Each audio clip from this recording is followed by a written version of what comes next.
Connaissez-vous le diagnostic du lavement? Salut, c'est Stéphane. Alors souvent, quand on investigue un peu ces problèmes de fatigue, on a souvent des problèmes de digestion qui vont avec. Et qui dit problème de digestion dit de temps en temps lavement. C'est même pour certaines personnes un quotidien, d'autres le font une fois par semaine, d'autres pas du tout. Voilà, ça peut être un choix, pourquoi pas. Mais j'aimerais vous parler dans cette vidéo du diagnostic du lavement. Alors c'est pas quelque chose, vous ne pourrez pas le trouver, ça n'existe pas, c'est vraiment moi qui l'ai appelé comme ça. Et le principe est vraiment tout simple, c'est vous faites un lavement, donc le principe du lavement c'est de vider tout ce qu'il y a dans le côlon, et puis vous voyez si ça correspond à un soulagement ou pas. Et rien que ça vous donne énormément d'informations sur ce qui se passe dans votre côlon. Donc pour faire simple, si vous avez des douleurs au niveau du côlon et que vous faites un lavement et que vous n'avez plus de douleur, c'est qu'on a identifié un problème.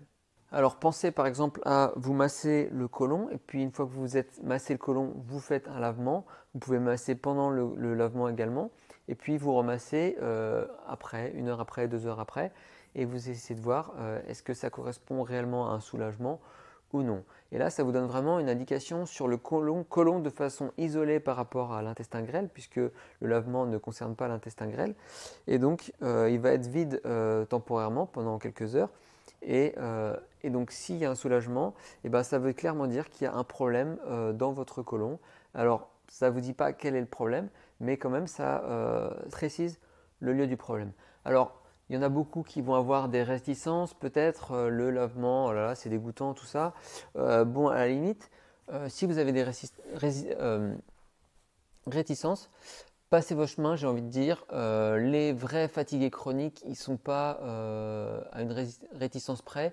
Ils sont vraiment prêts à tout pour guérir. Si vous n'êtes pas prêt à tout pour aller mieux, j'ai envie de dire, passez votre chemin. Le lavement, une fois qu'on a essayé, vous allez voir, c'est pas vraiment si terrible. C'est vraiment plus, le problème est vraiment dans l'idée qu'on s'en fait. Quand votre médecin vous dit qu'il faut faire une coloscopie, bah vous faites la coloscopie sans rechigner parce que vous voulez savoir si vous avez un cancer. Bon bah voilà, quand il faut, il faut. Alors comment faire? Vous pouvez trouver plein de sites qui vous expliquent comment faire. Là je pense que c'est pas bien compliqué. Là où on est vite déçu, c'est que ce genre d'outil se vendait en pharmacie, ne se vend plus en pharmacie, on ne sait pas trop pourquoi. Donc il faut commander le kit sur internet. Mais bon, maintenant c'est facile hein, de commander les choses sur internet, mais c'est un peu dommage que ça ne se trouve plus dans la pharmacie en bas de chez vous. Donc une fois qu'on a fait ce petit diagnostic, bah, qu'est-ce qu'on fait? On sait qu'on a un problème dans le côlon, donc il faut là, il n'y a pas de remède miracle, c'est-à-dire qu'il y a plusieurs pistes à essayer. Donc on a essayé d'arrêter le gluten, voir si ça améliore la digestion, si ça améliore les symptômes, les douleurs au niveau du côlon. Pareil avec les produits laitiers. Est-ce que d'autres intolérances sont peut-être en jeu?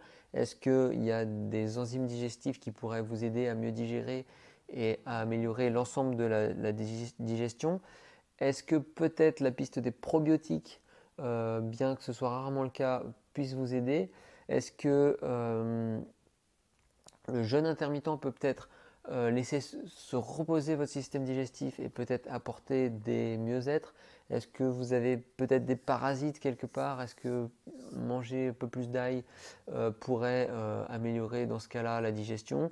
Est-ce que c'est parce que vous êtes trop sédentaire et du coup vous n'avez pas de mouvement mécanique au niveau de votre système digestif, au niveau de votre côlon, notamment est-ce que vous respirez bien avec le diaphragme, ce qui permet un petit peu un massage du système digestif. Donc voilà, vous avez énormément de pistes à explorer, mais rien que le fait de faire le test, le diagnostic du lavement, ça permet de faire une prise de conscience et se dire waouh, là tout à coup je vais beaucoup mieux juste parce que j'ai retiré ce qu'il y avait dans mon côlon. Là il y a quelque chose à faire. Et puis au passage, il y en a pour qui il y a des mauvaises fermentations ou des produits toxiques qui sont créés dans le côlon et qui provoquent un brain fog, donc des problèmes au niveau également du cerveau. Donc vous pouvez également porter votre attention là-dessus. Est-ce que si vous avez des problèmes, le cerveau un peu dans le brouillard et que vous faites ce lavement et que dans les heures qui suivent, vous vous sentez tout à coup hyper clair, là également ça montre un problème du côlon qui influe sur votre cerveau. Donc voilà, un diagnostic simple à réaliser, même si c'est pas forcément ragoûtant, c'est simple. C'est à la portée de tout le monde.